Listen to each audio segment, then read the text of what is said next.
The grand amphitheater hung in the darkness between stars like a jewel made of frozen light.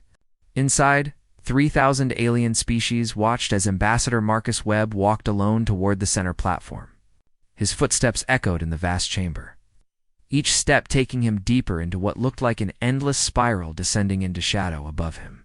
Rising in massive circular tiers that stretched so high they disappeared into artificial clouds, sat the representatives of the Galactic Communion. Some were beings of flesh and bone.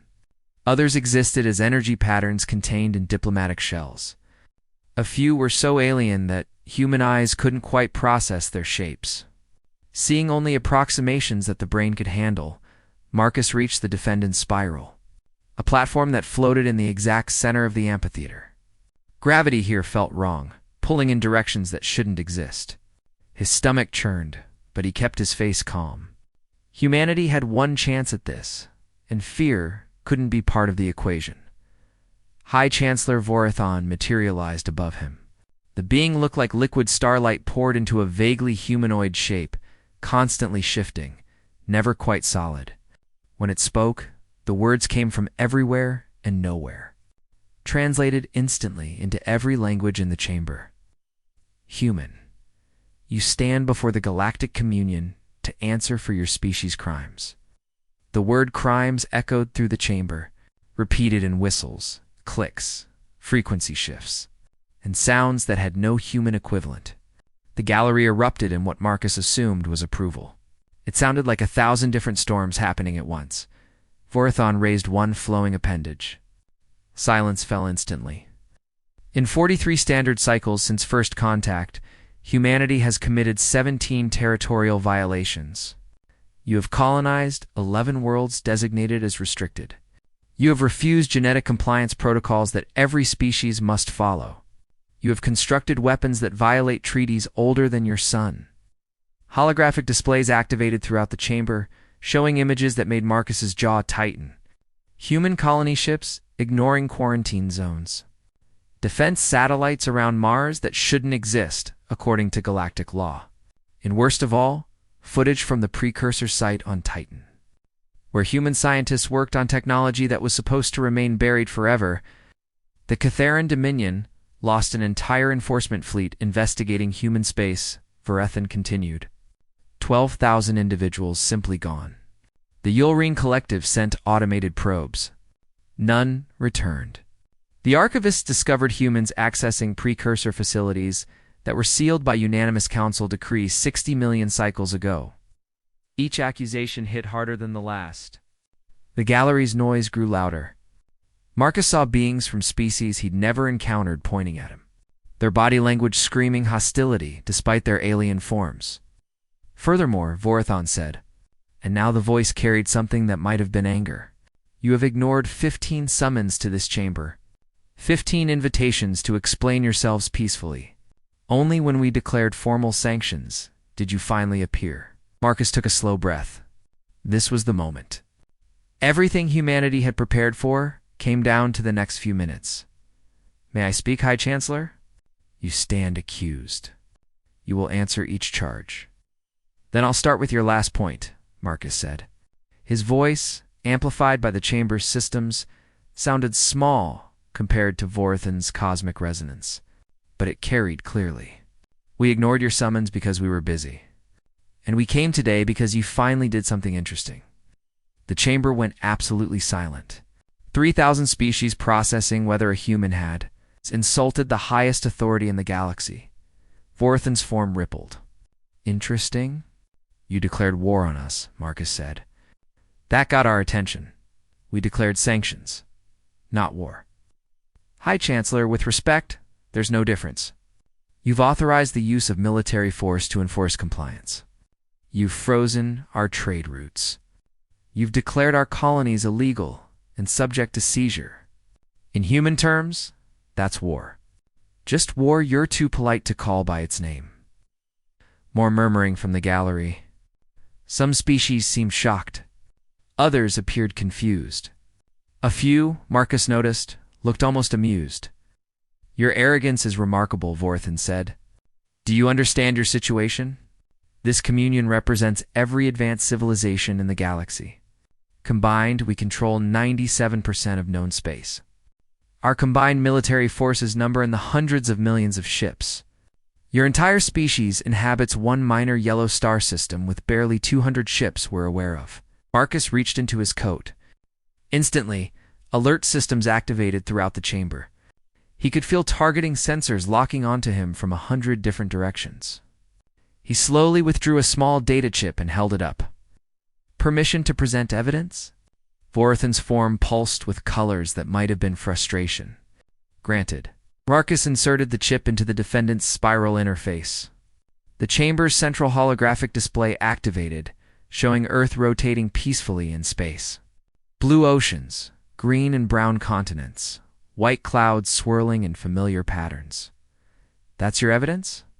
Vorathan asked. An image of your homeworld? No, High Chancellor. That's my context. The image began zooming out. Past the moon, past Mars, and its defense satellites. Past the asteroid belt. The view kept expanding, and as it did, new elements appeared. Trajectory lines, energy signatures, structures that the Council's sensors had somehow missed for 43 years. The gallery leaned forward. Even from his position below them all, Marcus could sense the shift in attention. Tell me something, High Chancellor, Marcus said quietly. In your 60 million years of galactic law, has the Council ever actually won a war? The silence that followed felt heavy enough to have physical weight. Because humanity, Marcus continued, has fought 17 major wars before we ever left Earth's atmosphere. We've survived 6 separate extinctional-level events. We've turned every disaster into an evolutionary advantage. We've competed against ourselves with such intensity that we developed technology you didn't achieve until you'd colonized 50 worlds. The holographic display shifted. It now showed historical footage from Earth. Ancient battles. Medieval sieges. World War trenches. Nuclear explosions. Each image appeared for just a second, but together they painted a picture of endless, relentless conflict. You think you're scary? Marcus asked. You think showing us 3,000 species and millions of ships will make us surrender? High Chancellor, we've been fighting each other with that kind of intensity since we discovered fire. This is not intimidation, Vorathan said, but there was uncertainty in the cosmic voice now. This is law, order, civilization, no, Marcus said. This is control. You've built a galaxy where everyone follows the same rules, uses the same technology, thinks the same way. And we're the first species in 60 million years to look at your system and say, no thank you. The holographic display changed again. This time it showed something that made even the eldest species in the gallery recoil. Ships. Thousands of human ships. Their positions marked throughout the galaxy. Not near Earth, everywhere. Hidden in asteroid fields, disguised as defunct stations, buried in planetary mantles. We've been here longer than you think, Marcus said. We've been watching longer than you know. We've been preparing since before you ever detected our first radio signals. It's impossible, Vorathan said. But the word lacked conviction. Our sensors would have detected such a presence. Your sensors detect what they're programmed to detect. And we've had 43 years to understand exactly how your sensors work. Marcus walked to the edge of the platform, looking up at the endless tiers of alien representatives. You want to know why we're not afraid? I'll tell you. Because you just declared war on the species that invented the concept. You declared war on a civilization that's been fighting itself so hard and for so long that external threats feel almost relaxing by comparison. He pulled up one final image. The precursor site on Titan, but now with new information overlaid. Design schematics. Construction dates. Authorization codes. You accused us of accessing precursor facilities. You're right. But here's what you don't understand. We're not accessing them. We're not stealing technology from some lost civilization. Marcus smiled, and several nearby delegates actually moved backward in their seats. We built them. 300,000 years ago, for a catastrophe we don't fully remember, forced us to start over on Earth. The precursors you feared and revered for 60 million years. That was us. We're not some primitive species stumbling onto ancient knowledge. Were the ancient knowledge coming back? The chamber erupted into chaos. Species shouting in 100 different frequencies. Delegates demanding proof, explanation, possible impossibility of the claim. But Vorathan stayed silent, studying the data that scrolled across the holographic display. Data that matched precursor technology perfectly. Data that included information the Council had kept classified for millions of years. God, so here's my answer to your charges, Marcus said, his voice cutting through the chaos. Yes, we violated your territories. Yes, we colonized restricted worlds. Yes, we built weapons that violate your treaties. And we'll keep doing it because those territories were ours first. Those worlds were marked restricted because we made them that way. And those weapons are designed to fight threats you've been hiding from for eons.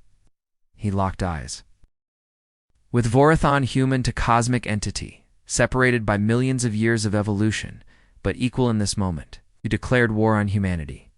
We simply shrugged, because, from our perspective, this isn't war.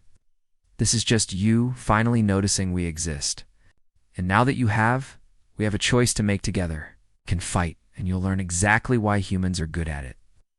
Or we can talk, and you'll learn why we came back. Marcus gestured to the data still scrolling on the display. Your choice, High Chancellor, but choose quickly, because that threat beyond the galactic rim you've been monitoring for the last 5 million years, it's arriving ahead of schedule. You've got about 6 months. Like it or not, you need us to survive it. Chamber fell silent again, but this time it was different. This time it was the silence of 3,000 species, realizing they might have just picked a fight with the wrong planet. The 72-hour deadline hung over. Earth like a sword. High Chancellor Vorathan had given humanity 3 days to surrender. All military assets, submit to genetic monitoring, abandon every colony world, and accept Council garrison troops in the solar system. The galaxy expected compliance. Every species always complied. On New Geneva Station, orbiting Europa in the cold darkness of Jupiter's shadow. Admiral Rachel Corr stood in the command center watching countdown timers tick away precious seconds. Around her, officers moved with practiced efficiency, their faces calm despite the weight of what was coming. Admiral, we're receiving priority transmissions from the colonies, Lieutenant Park said from his station. They're asking for orders. Tell them to proceed with Protocol Nemesis, Rachel said. Her voice carried no hesitation. All phases, all contingencies.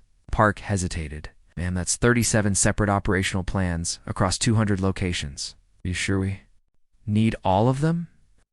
Rachel smiled, and something in that smile made the young officer straighten in his seat. We'll start with the first 12. No need to be rude about it. Yes, ma'am. Across the solar system, on the lunar research facilities, where humanity trained its best minds, Dr. James Okonkwo received the same news.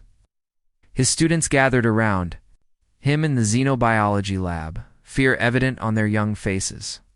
They'd spent years studying alien species, learning their cultures, their biology, their weaknesses. Now that knowledge would be tested. Doctor, what do we do? Asked his assistant.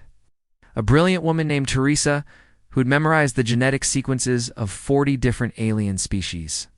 The Council has millions of ships. We have hundreds. James looked up from his display, where files on 3,000 species scrolled past. He'd been studying them since first contact 43 years ago. He knew their psychology better than most of them knew themselves. He understood what they feared, what they valued, what they would sacrifice to protect. What do we do? He repeated, then smiled. We've been waiting for this, Teresa. For 43 years, we've been preparing for the day when the galaxy would finally pay attention. Now they have, and now we show them what happens when they threaten Earth. He pulled up a file marked Classified. Inside were detailed profiles on every Council species, their political structures, their hidden scandals, their carefully buried secrets. Start with the Catharin Dominion, he said. I want a complete analysis of their funding sources by tomorrow. The Council is about to learn that humans don't just study biology. We study everything, in strategic command beneath the Rocky Mountains. General Lufeng opened a vault that hadn't been touched in for decades. Inside sat a single document, its pages yellow with age despite being stored in perfect conditions. The title made his hand shake slightly as he lifted it. Case of Galactic War, a comprehensive response strategy. The document was dated 6 months before first contact. Someone had predicted this exact scenario before humanity even knew aliens existed. Liu had always wondered who wrote it, but the author's identity was redacted. What mattered now was the content, page after page of detailed plans. Contingencies for every possible council response. Psychological profiles that proved eerily accurate. Military strategies that assumed complete technological inferiority but played to humanity's strengths. They knew, Liu whispered to himself. Somehow they knew this would happen. His chief of staff entered the vault, her face grim. General, the Council's Grand Armada is assembling.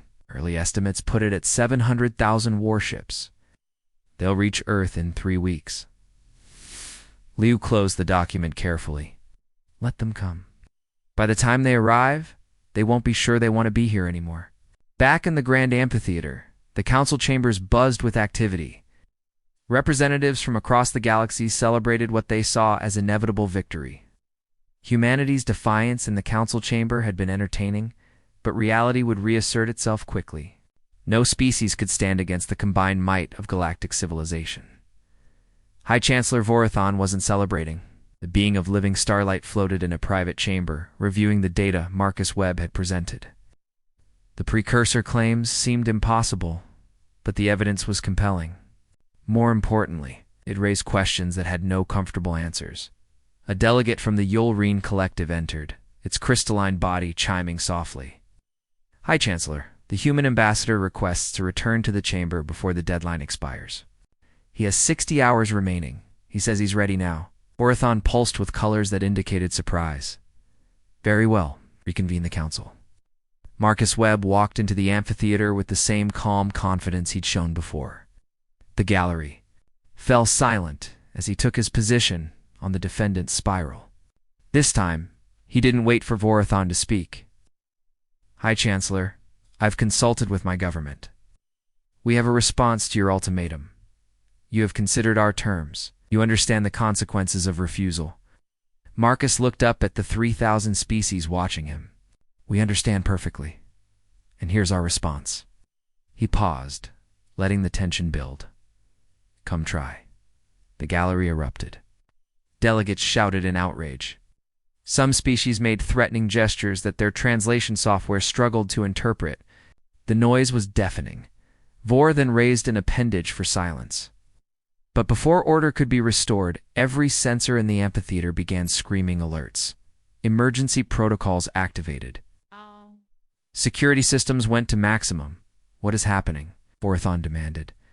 A technician, a small being covered in sensory organs, spoke in a trembling voice. Chancellor, we're detecting massive gravitational distortions throughout the galaxy. Hundreds of them. Thousands. Source, human vessels. Chancellor. They're decloaking. They've been hidden in our space for years. A central holographic display activated without authorization, showing a galactic map. Red dots appeared across it like stars being born. Each dot represented a human ship that had suddenly stopped hiding. They surrounded council worlds, trade routes, military stations, research facilities. This is impossible, Vorathon said. Our sensors would have detected such a presence. Marcus smiled. Your sensors detect what they're programmed to detect, High Chancellor. We had 43 years to learn those programs. That's not the interesting part. The display zoomed in on one of the human ships. Its power signature pulsed with a frequency that made the eldest species in the gallery recoil in recognition. That energy signature, whispered the archivist representative, a being older than most stars. That's precursor technology. It's true precursor technology. Not the scraps we found in ruins. Now you're beginning to understand, Marcus said. You didn't declare war on some primitive species that got lucky with technology. You declared war on the civilization that built the rules you've been following for 60 million years. A delegate from the Catheron Dominion stood, its massive form blocking out the light behind it. Precursor or not, you're outnumbered millions to 1. You have thousands of ships. We have hundreds of millions. Do you? Marcus asked. Are you sure? He gestured. and the display changed again. This time it showed the Catherian home system. The massive defense grid that protected their homeworld, considered impenetrable, suddenly highlighted in red. Lines of code scrolled past, showing system access that shouldn't exist.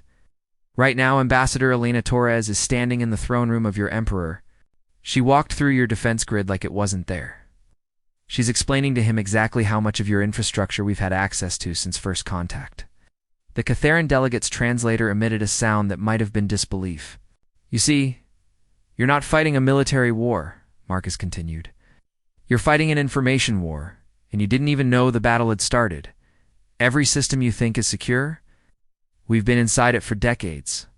Every communication you think is private, we've been listening. Every secret you think is safe, we've known about it since the day it was created. He walked to the edge of the platform, addressing the entire gallery now. You want our surrender? Here's what that looks like. In the next hour, we're going to demonstrate our capabilities. Not by destroying anything, not by killing anyone. It's by showing you how completely we've compromised your systems.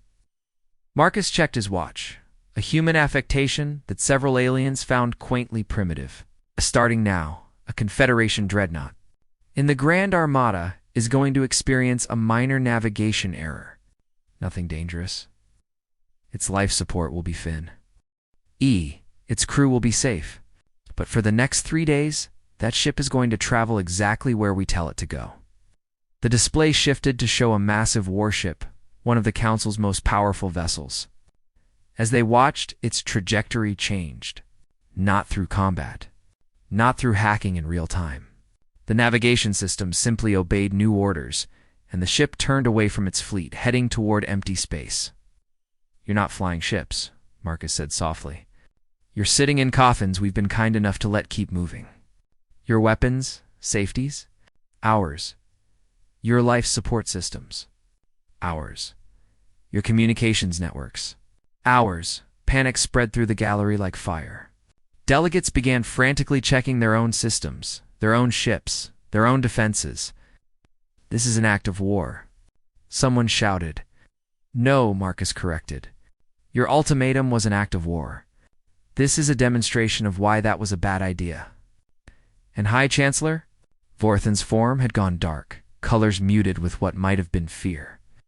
We haven't even shown you the really impressive stuff yet. That's coming tomorrow. Give my regards to the Armada. I'm sure they're having interesting conversations right now about whether this mission is worth their lives. Marcus turned and walked out of the chamber. Leaving 3,000 species in stunned silence behind him, the Grand Armada began to fall apart before it even reached human space.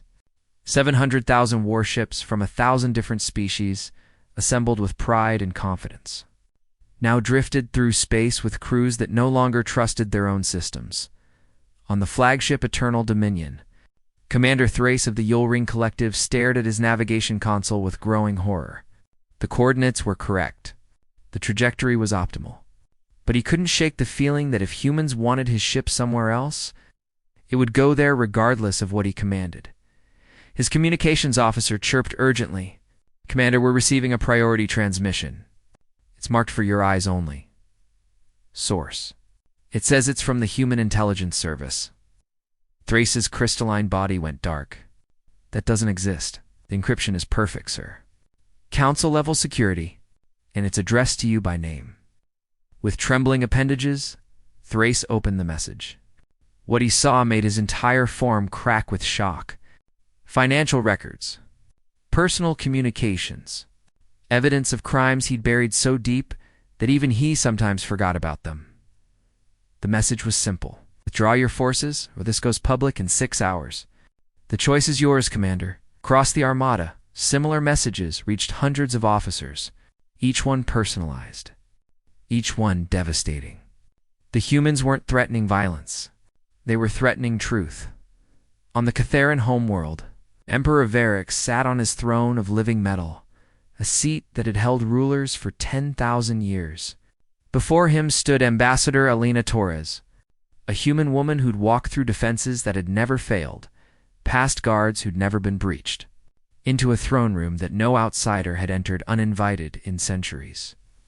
How? Varix asked, his massive form trembling with rage and fear. "How did you pass our barriers?" Alina smiled politely. "Your Majesty, we've had people in your government since first contact. We know about the illegal genetic experiments. We know about the slave colonies. You hide behind bureaucratic paperwork. We know about Vault 17. At the mention of Vault 17, Varix went absolutely still. "No one knows about Vault 17. 3 of your closest advisors work for us," Alina said calmly.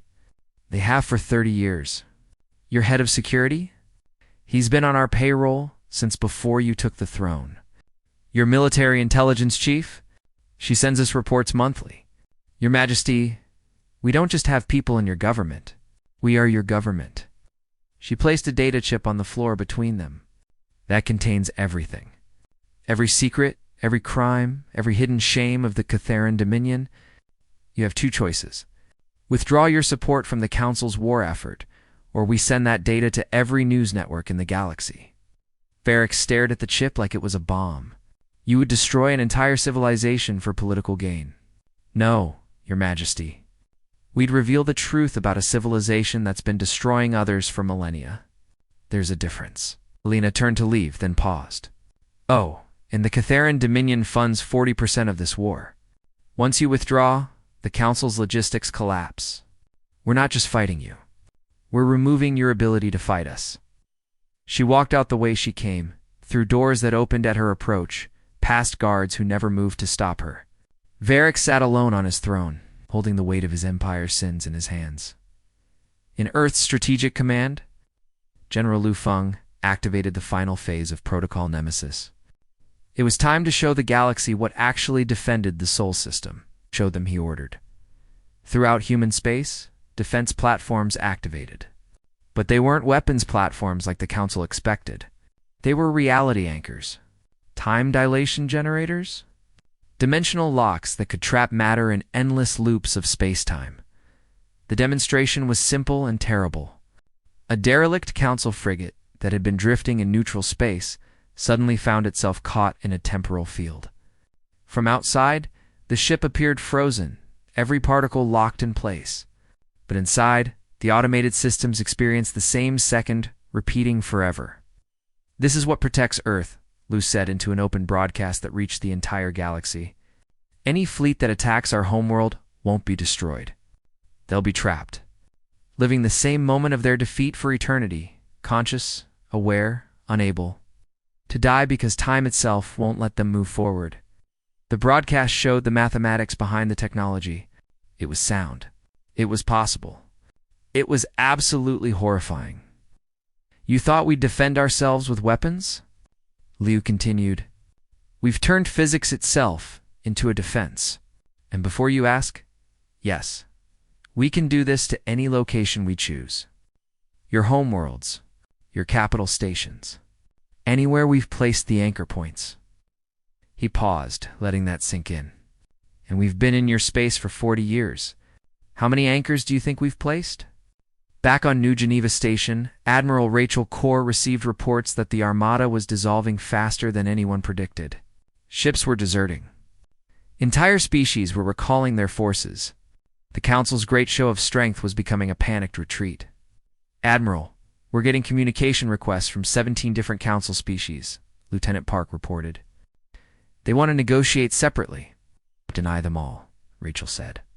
"We negotiate with the Council as a whole, or not at all."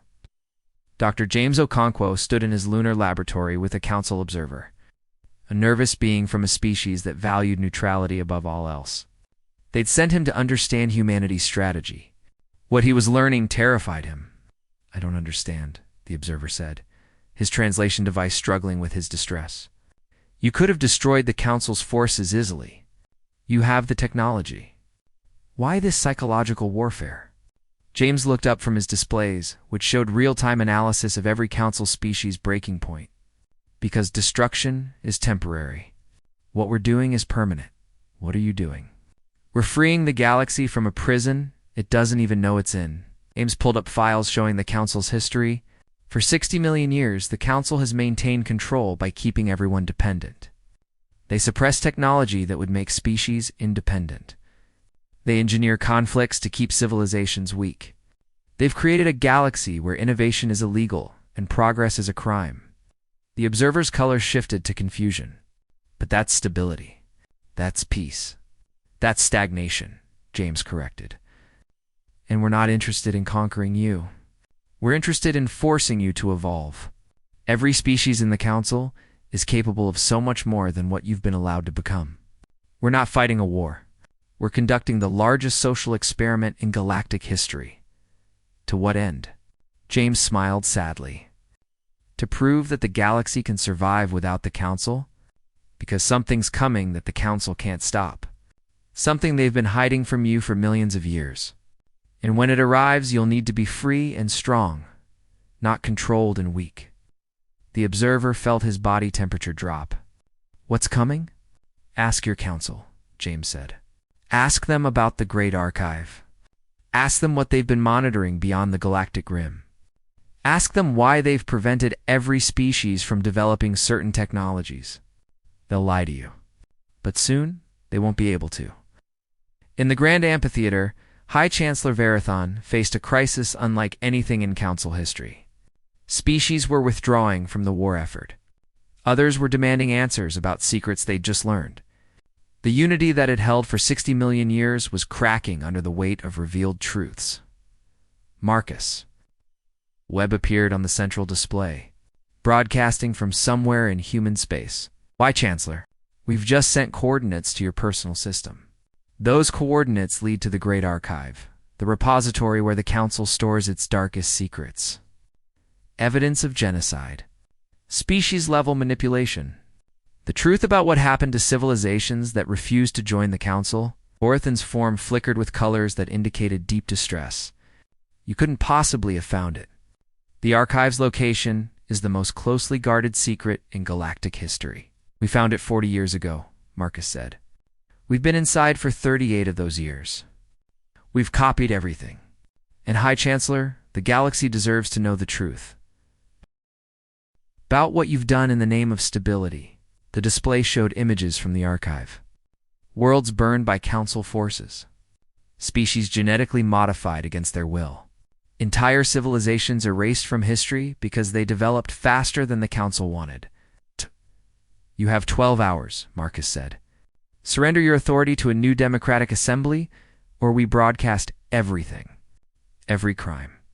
Every lie. Every manipulation spanning 60 million years. The galaxy will judge you not as leaders, but as tyrants. The transmission ended. Verathon floated in the center of the amphitheater, surrounded by delegates who were now looking at their leader with suspicion and fear. The Council had declared war on humanity, expecting quick compliance. Instead, they'd picked a fight with a species that understood something the galaxy had forgotten. The most powerful weapon isn't force. It's information. And humanity had just revealed they knew everything. The Great Archive hung in a pocket of folded space, invisible to normal sensors, protected by technology so ancient that most species had forgotten it existed. Deep inside its crystalline walls, data from 60 million years of galactic history pulsed through quantum storage systems. Every secret, every crime, every truth the Council had buried. Dr. Amira Boulot stood in the archive's central chamber, surrounded by holographic displays that showed information flowing outward to every corner of the galaxy. She was a small woman, with gray hair and calm eyes, and she'd spent the last 38 years living in this hidden facility, cataloging the Council's scenes. Transmission is complete, her assistant said. Every major news network has the data. There's no stopping it now. Amira nodded slowly. Then it's done. 60 million years of lies, exposed in a single moment. Across the galaxy, billions of beings watched their screens in horror as the truth flooded their systems. The Council hadn't maintained peace.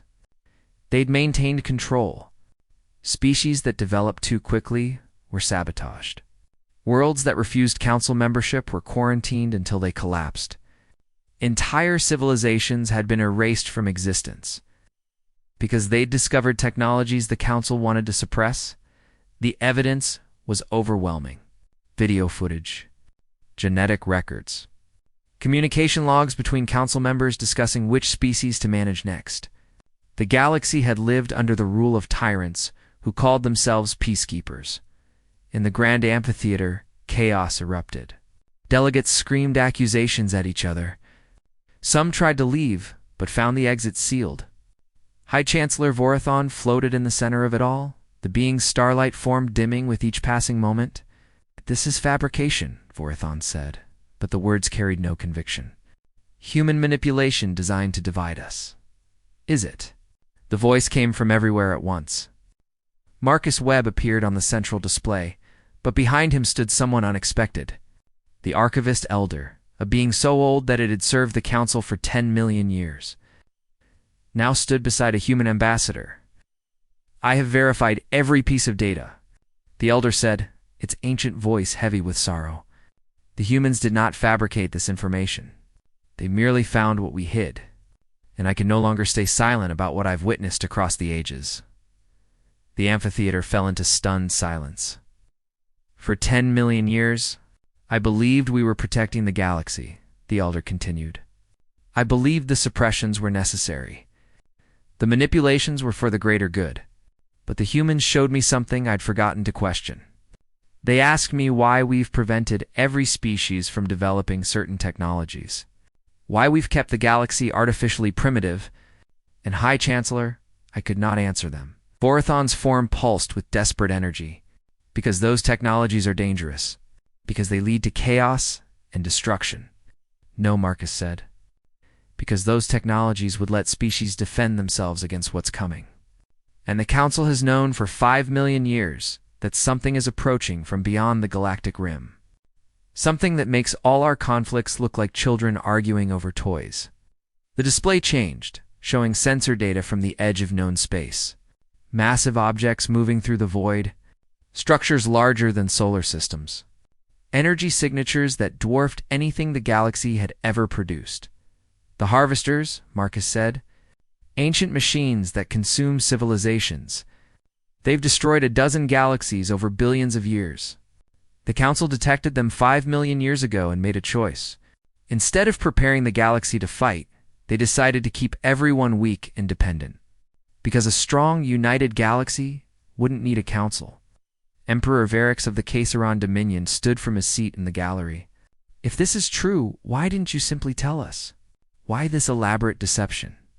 "Because you wouldn't have believed us," Dr. Amira Bulos said, her voice now joining the transmission. "We tried. 43 years ago, when we made first contact, we told the Council about the threat. We showed them our evidence. We offered to help prepare. And do you know what they did?"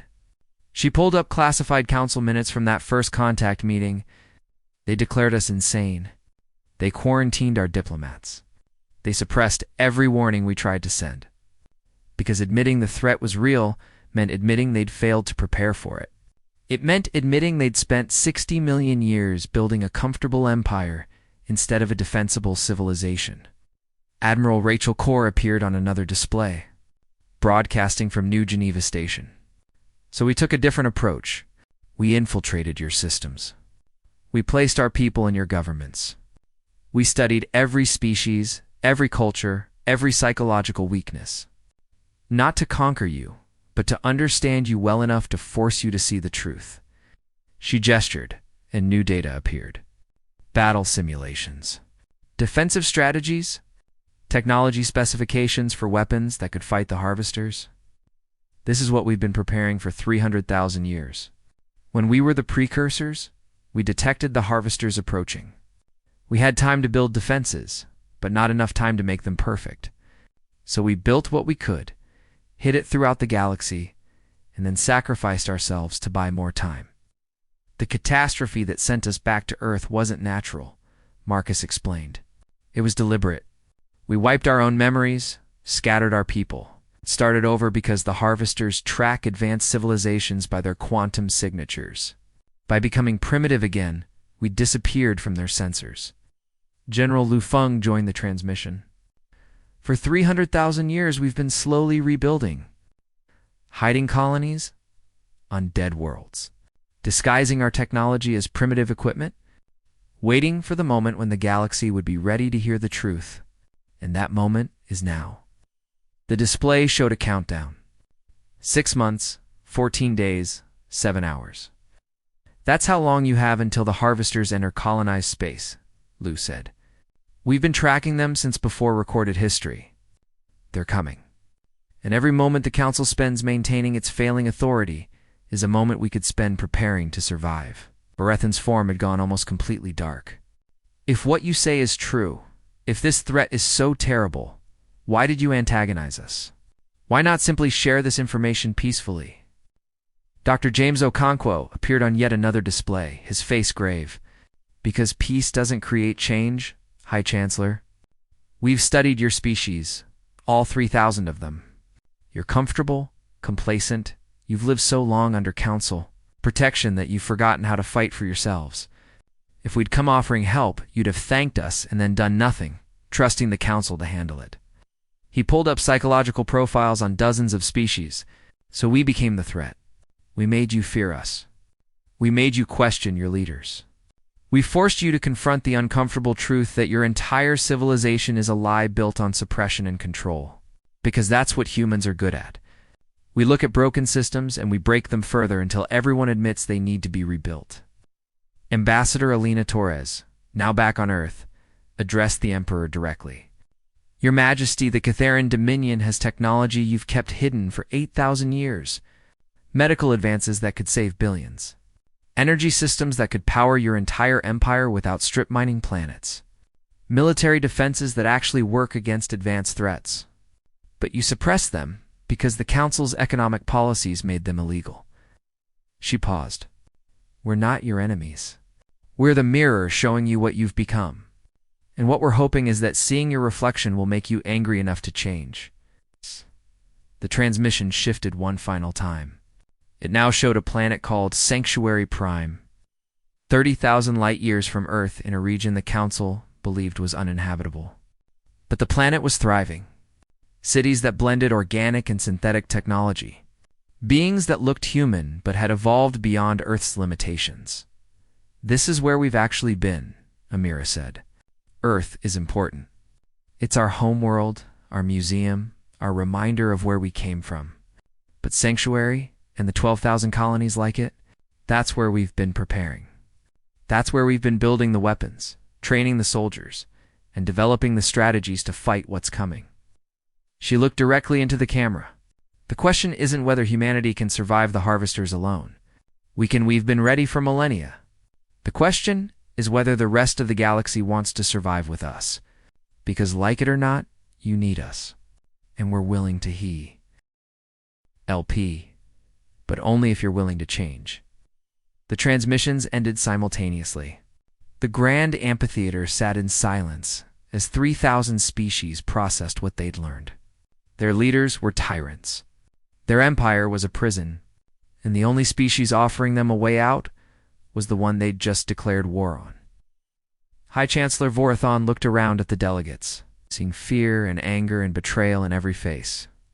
What do you want? Vorathon asked finally. What is humanity's price for this help? Marcus Webb's final message appeared as text across every screen in the galaxy. The end of the Galactic Council. The creation of a true democratic assembly where every species has equal voice. The release of all suppressed technologies. And the admission that for 60 million years you've been wrong about everything. That's our price. Pay it or face the harvesters alone. The galaxy held its breath, waiting for the Council's response. The sensors detected them 3 months early. Across every monitoring station in the galaxy, alarms screamed as massive signatures appeared at the galactic rim. The harvesters had arrived ahead of schedule, and they were moving faster than anyone predicted. In the Grand Amphitheater, now renamed the Hall of Many Voices, representatives from 3,000 species watched the sensor data with growing horror. The harvesters weren't just large, they were impossible. Machines the size of moons, each one containing technology that bent the laws of physics. They moved through space like sharks through water, consuming everything in their path. High Chancellor Vorathon, now simply Delegate Vorathon after the Council's dissolution 2 weeks earlier, spoke with a voice that trembled. They'll reach the outer colonies in 72 hours. We have nothing prepared. Humanity, you promised you could help us face this threat. Marcus Webb stood where the defendant's spiral used to be, in a chamber that had been redesigned to show equality rather than judgment. Around him, holographic displays showed the harvester's approach vectors, predicted targets, and estimated casualties. The numbers were staggering. We did promise, Marcus said, and we'll keep that promise. But understand something. We can't win this war for you. We can only win it with you. Every species needs to contribute. Every world needs to fight. Because the harvesters don't negotiate. They don't retreat. They consume until there's nothing left to consume. A delegate from the Traders Union, species that had never fought a war in their 10,000-year history, spoke up. We have no weapons. No trained soldiers. How can we possibly fight? You have what matters most, Admiral Rachel Core said, appearing on the display from New Geneva Station. You have the will to survive.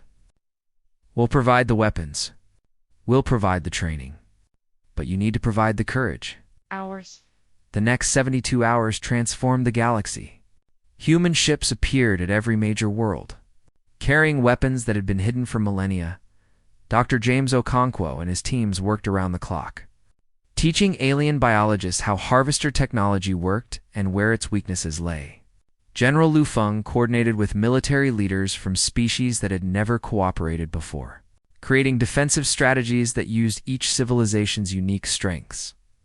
On Sanctuary Prime, Dr. Amira Bulos activated the Precursor Network. Defense platforms that had waited for 300,000 years came online throughout the galaxy. Energy weapons that could tear holes in reality. Shields that existed in multiple dimensions simultaneously. Technology so advanced that it seemed like magic. But even with all of humanity's preparation, the math was brutal. The harvesters numbered in the thousands. Their individual power exceeded anything the galaxy had ever faced. And they were learning. Every defensive strategy that worked once stopped working the second time. The first battle took place at the Rim colonies. 5 systems that served as the galaxy's early warning network. The combined fleet led by Admiral Corand, including ships from 40 different species, engaged the Harvester Vanguard. The battle lasted 6 hours. When it ended, 2 of the 5 colonies had been evacuated successfully. 3 had been consumed entirely. The fleet had lost 30% of its ships, but they'd destroyed 1 harvester completely and damaged 3 others. They can be beaten, Rachel transmitted to the entire galaxy. They're not invincible. They're just very, very good at what they do. But so are we. The second battle went better. The third was a disaster. The fourth was a stalemate. For 2 months, the galaxy fought and died and learned and adapted. Species that had hated each other for millennia fought side by side. Technology that had been suppressed for eons was shared freely. The comfortable empire the Council had built was gone, placed by something raw and desperate and alive. Dr. Okonkwo made the breakthrough in the 6th week. Working with archivist scientists and Catherine geneticists, he discovered that the harvesters weren't purely mechanical. They had evolved from organic beings billions of years ago and still carried fragments of biological code in their systems. Code that could be exploited. It's not a virus, he explained to the assembly. It's more like a question, a philosophical argument encoded into their programming. If we can inject it into their core systems, it'll force them to evaluate their purpose. It'll make them think about what they're doing rather than just doing it. Will that stop them? Alina Torres asked. I don't know, James admitted, but it might slow them down long enough for us to figure out how to actually stop them. The delivery system was the problem. The virus needed to be uploaded directly to a harvester's central intelligence core, which meant getting a ship close enough to breach their defenses. It was a suicide mission. Emperor Varix of the Catherone Dominion volunteered his entire ceremonial fleet. Ancient warships that had been kept as historical artifacts, now filled with volunteer crews who knew they wouldn't return. For 8,000 years, my people have been warriors in name only, Varix said. The Council taught us that conflict was primitive. That strength was barbaric. But humanity has reminded us of something we forgot. Sometimes, strength is the only thing that saves what you love. The Catharan fleet launched with humanity's virus loaded into their systems. They dove straight into the heart of the Harvester formation, ignoring the defensive fire that tore ships apart. 3/4 of the fleet was destroyed in the first minute. The survivors pushed deeper. Marcus Webb watched from the Hall of Many Voices, his hands clenched so tight they ached. Beside him, Vorathan's energy form pulsed with colors that might have been respect or sorrow or both. "I was wrong about humanity," Vorathan said quietly. "I thought you were dangerous because you were aggressive, but you're dangerous because you inspire. You make others want to be brave." The last Catharan ship, the Emperor's personal flagship, reached the Harvester core. For a moment, nothing happened. Then the massive machine shuddered. Its movements became erratic. The virus was working. The Harvester stopped attacking. It didn't die. It didn't retreat. It simply stopped, hanging in space like a monument to its own existence, processing questions it had never been programmed to answer.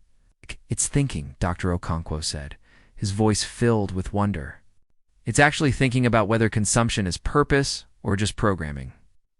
One by one, the other harvesters stopped.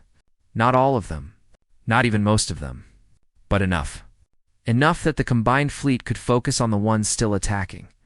Enough that evacuations could proceed. Enough that the galaxy had time to breathe. The war lasted for more months. It was brutal and costly and painful. Entire species lost their homeworlds.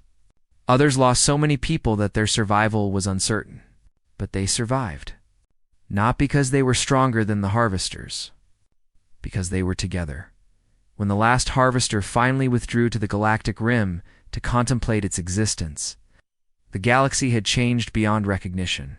The old boundaries meant nothing. The old hierarchies had collapsed. In their place was something new.